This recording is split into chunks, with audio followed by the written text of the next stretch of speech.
Hello everyone, welcome to learning session. This is Sandhya and today our topic for discussion is on payment system and electronic banking. आज module C का हमारा chapter है. कल हमने first chapter cover किया आपका module C का essentials of bank computerization. I hope so आपने वो सेशन अटेंड कर लिया हो. And before moving towards our session quickly discuss कर लेते हैं highlights of our course and इसके बाद सेशन स्टार्ट करेंगे. तो under this course chapter wise question video Hindi mix English will be there. Previous year question, mock test, mega mock test, complimentary PDF notes and recorded live classes will be provided to you. The timing of our class is in the morning from 7:15 to 8:15 and these classes are available at Class Plus application. For attending these classes, you have to download the application. The link is given in the description box below and thereafter you have to enroll yourself under the course. And my friends, do join our Telegram group. On daily basis we are sharing an information that we think important from exam point of view, so do join that group. The link for the group is given in the description box below.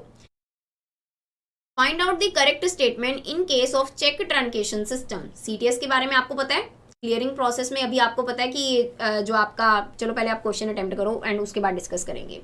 ठीक है, एक बार के लिए पहले आप अपने and के ऊपर क्वेश्चन ट्राई कीजिए, फिर हम इसके ऊपर थोड़ा डिस्कशन रखेंगे.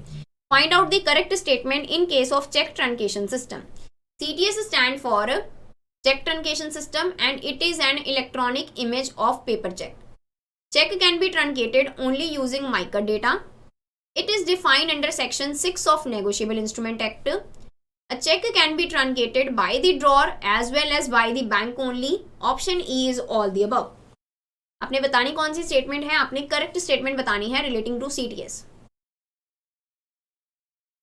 तो Abhijeet sir, Sakesh sir, Bhopal sir, Ravi sir, there's all are saying that it's option E. मतलब आप ये फैमिलियर हो ना आप, ये जो आपका सिस्टम है CTS सिस्टम है, आप यूज करते होगे इसको, है ना, एज अ बैंकर. ओके, तो सबने अटेम्प्ट कर लिया. क्वेश्चन 4 सबका आंसर गलत है यहाँ पे. Okay, everyone is incorrect. Option E is incorrect. तो अभी पहले डिस्कस करते हैं इसको एंड उसके बाद हम क्वेश्चन के ऊपर आएंगे. And it's obvious. ठीक है, मैंने भी आपको बताना है कि कौन सा मेथड रहेगा आपका यूज करना है, उसके बाद आप अटेम्प्ट कीजिएगा.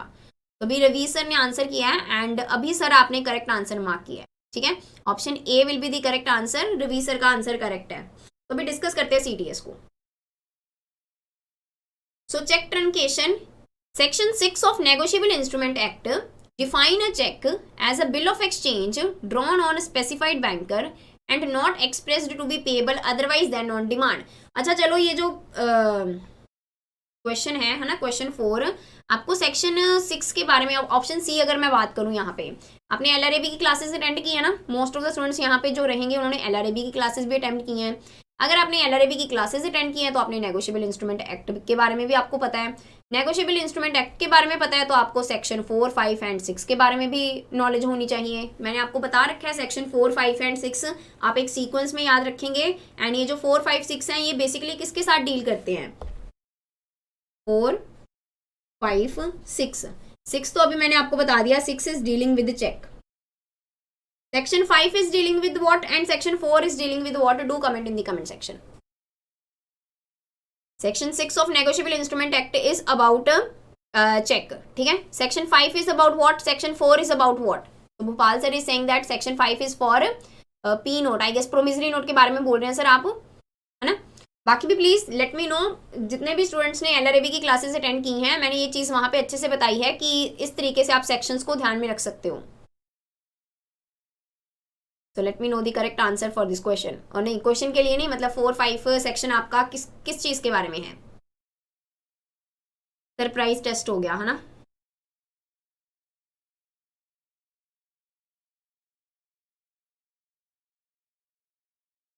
जी, अभी भोपाल सर ने करेक्ट आंसर दिया है. सेक्शन 4 आपका किसके साथ है? This is dealing with promissory note. And जो आपका सेक्शन 5 है, this is basically dealing with bills of exchange.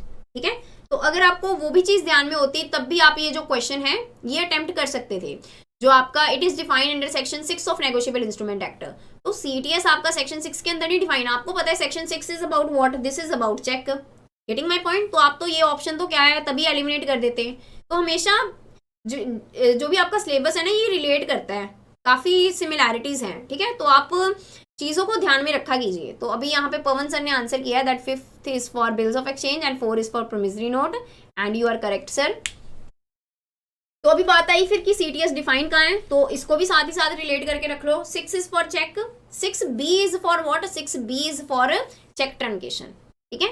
6 is for check and 6B is for check truncation. पहले चेक की डिफाइन करेंगे ना ऑब्वियसली, फिर ही आप उसको रोकोगे, उसकी पेमेंट को रोकोगे, चेक ट्रंकेशन सिस्टम की तरफ मूव ऑन करोगे। So that is defined under section B 6 subsection B.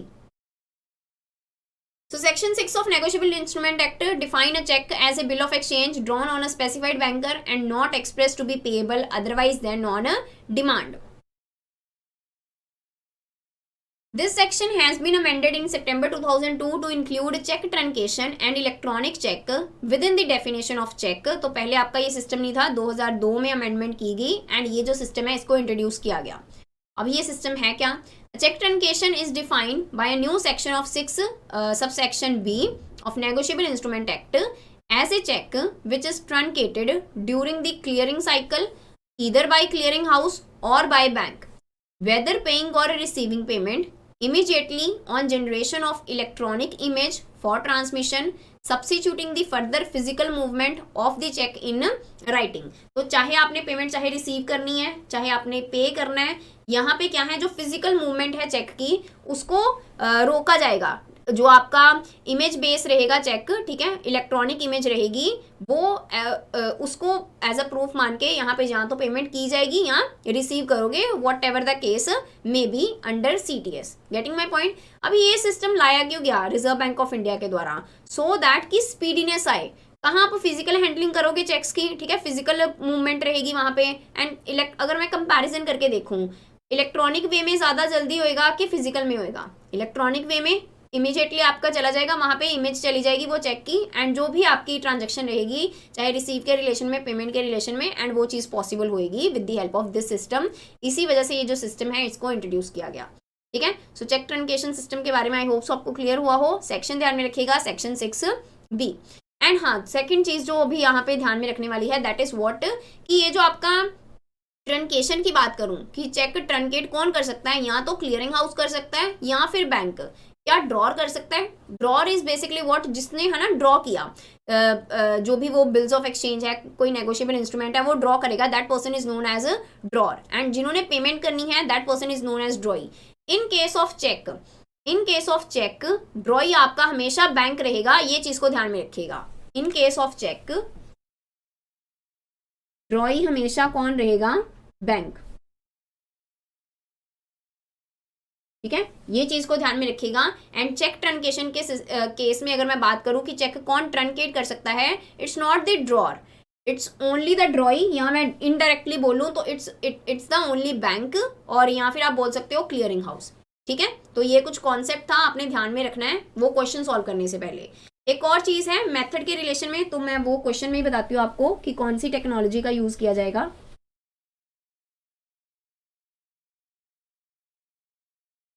तो जो ऑप्शन बी है यहाँ पे, check can be truncated only using MICR data. MICR data को भी आप यूज करते हो, no doubt. Magnetic ink character recognition है ना, फुल फॉर्म है इसकी, जिसमें आई गेस कि आपके 9 डिजिट रहते हैं, है ना, 9 डिजिट रहते हैं, जो आपका city code, bank code and branch code है ना, ये इस तरीके से आपके 3 डिजिट्स जो हैं ये डिफाइन करते हैं। आपका एक सिटी कोड रहता है, bank code and branch code को डिफाइन करता है आपका ये जो माइकर कोड रहता है ना, मैग्नेटिक इंक करेक्टर रिकॉग्निशन। तो check can be truncated using MICR technology, लेकिन क्या अकेला माइकर टेक्नोलॉजी ही, यहाँ पे वर्ड है ना ओनली, तो दिस इज इनकरेक्ट। सेकंड यहाँ पे क्या है, second one is image processing. Second method जो है दैट इज इमेज प्रोसेसिंग, कि वो जो डिट्टो इमेज है आपका चेक की, है ना, with the help of that आप क्या हो यहाँ पे चेक ट्रंकेट कर सकते हो। So image processing system will be there. तो ये दोनों ही मेथड्स हैं जिसकी हेल्प से आप चेक ट्रंकेट कर सकते हो। Take into consideration the points relating to CTS, and इसके बाद अभी आप क्वेश्चन अटेम्प्ट करो। आई होप सो सारे पॉइंट यहाँ पे हो गए। Then let me know the correct answer for this question. अभी अटेम्प्ट कीजिए क्वेश्चन को एंड करेक्ट आंसर बताइए।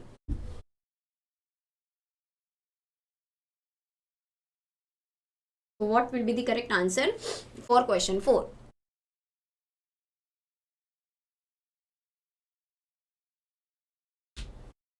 Okay, Ravi sir, Abhijit sir, now they are saying that it's option A.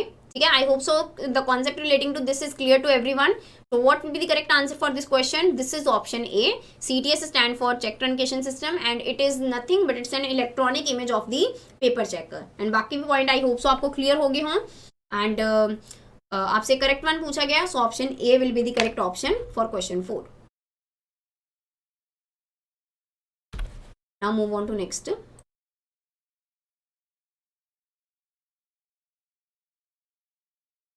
Next question is relating with mobile banking. Offer the following services to the customer: withdrawal of cash anywhere in India, statement of account for a specific purpose या objective, transfer of a fund from one account to another account, balance inquiry, all the above. So the correct answer for question 5 is what?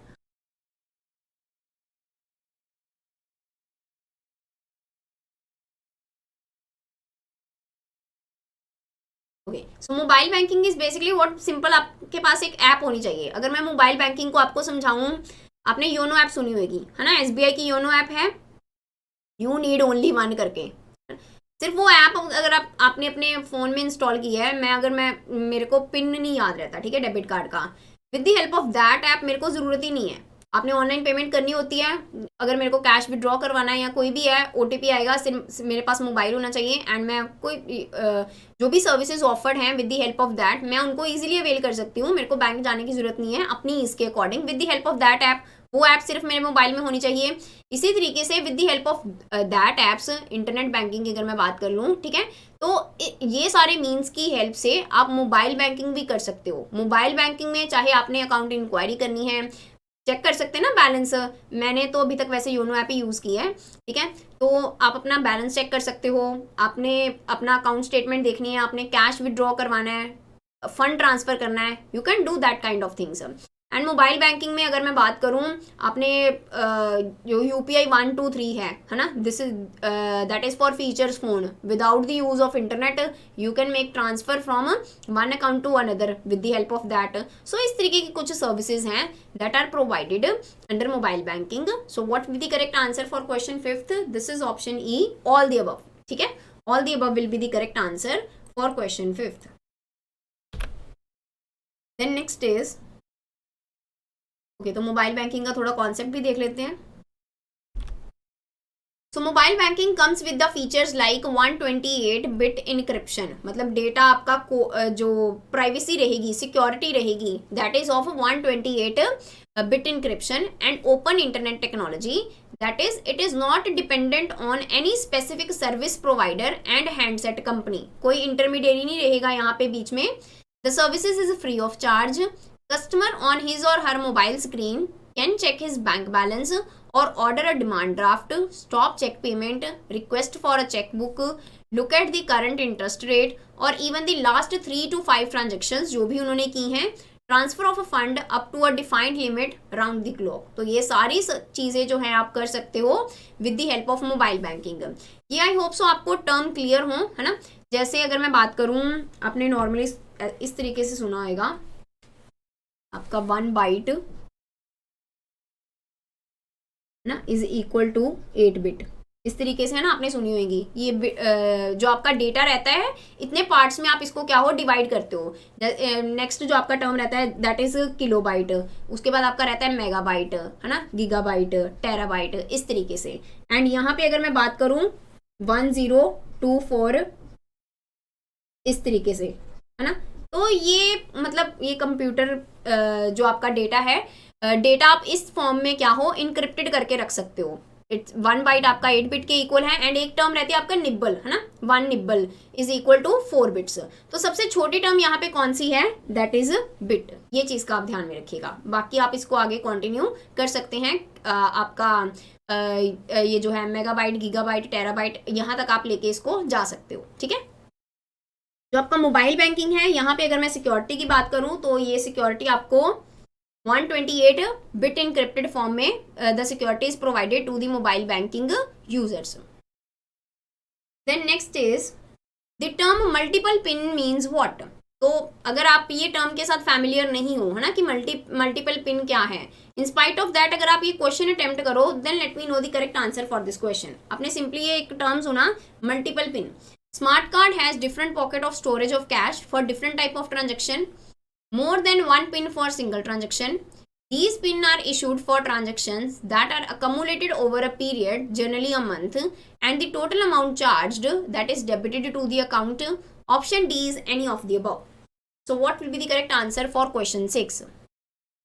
Question 6 का correct answer क्या रहेगा? The term multiple pin means what? चाहे आपने ये term सुनी है या नहीं सुनी, ठीक है, एक बार के लिए आप अटेम्प्ट करके देखिए कि आपने एक टर्म देखी एंड अगर आपने वो टर्म को ध्यान में रख के क्वेश्चन अटेम्प्ट करना हो, what will be your answer. तो फिर आप मैच करके देखना कि करेक्ट आंसर क्या रहेगा। Abhijit sir is saying that it's option C and Ravi sir is saying that it's option A. Okay, so multiple PIN का अगर मैं कॉन्सेप्ट की बात करूं यहाँ पे, बाकी प्लीज आप अटेम्प्ट कर लो। Anyone wants to attempt this question, तो एक बार के लिए अटेम्प्ट जरूर कीजिए कि मल्टीपल पिन टर्म से आपको क्या समझ में आया फर्स्ट गो में।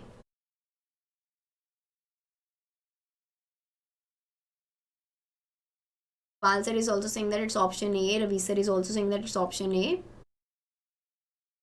ओके, तो यहाँ पे अगर मैं करेक्ट आंसर की बात करूँ तो Ravi sir and Bhopal sir ने करेक्ट आंसर दिया है, option A will be the correct answer. अभी ये चीज है क्या, मल्टीपल पिन अभी हैं क्या? One of the most primary feature of smart card, smart card आपका जो एक इंटीग्रेटेड चिप रहती है जिसमें एक मेमोरी रहेगी, आपका प्रोसेसर रहेगा, सारा डेटा वहां पे स्टोर रहेगा, है ना। जैसे आपका एटीएम कार्ड रहता है, same like your smart card, integrated chip में आपका सारा डेटा क्या है, स्टोर रहेगा। One of the most primary feature of smart card is security to prevent card related crimes and fraud. Smart card can have multiple pockets and there may be unique pin for each pocket, meaning that a smart card may have multiple pins। अभी ये चीज क्या है, जैसे मान लो आपका जो smart card है ना,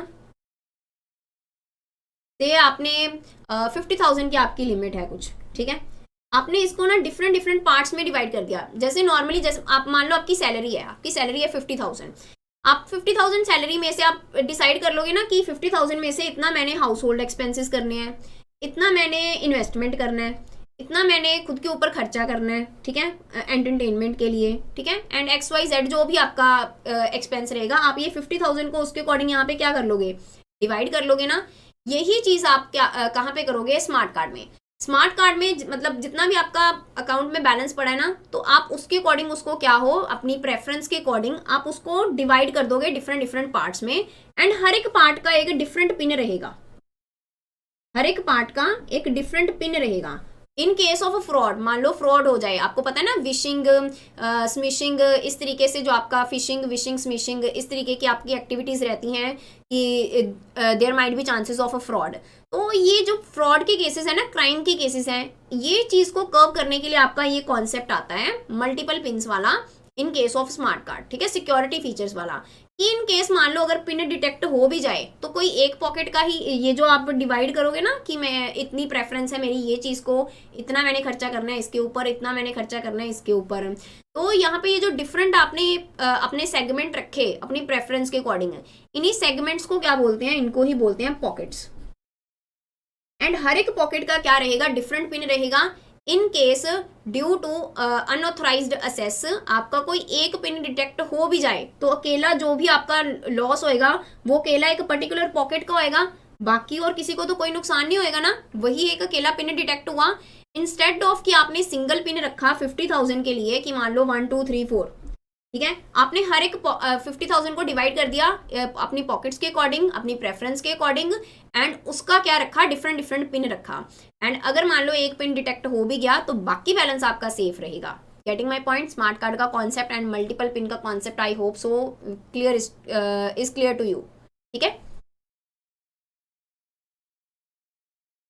तो अभी आप अटेम्प्ट करो क्वेश्चन को and let me know the correct answer for this question. The term multiple PIN means what? Smart card has different pocket of storage of cash for different type of cash transaction. More than one pin for single transaction. These pins are issued for transactions that are accumulated over a period, generally a month, and the total amount charged that is debited to the account. ये जो definition है आपकी, ये आपकी charge card की definition है. मैंने आपको आगे कराना है टाइप्स ऑफ कार्ड, वहां पे मैंने आपको बताना है चार्ज कार्ड. तो charge card is basically what, ये आपको चार्ज कार्ड की डेफिनेशन प्रोवाइड है. ठीक है, तो आगे हम फर्दर डिस्कस करेंगे इसको. And for the time being अगर मैं करेक्ट आंसर की बात करूं, what will be the correct answer, this is option A. ठीक है, option A will be the correct answer for question 6.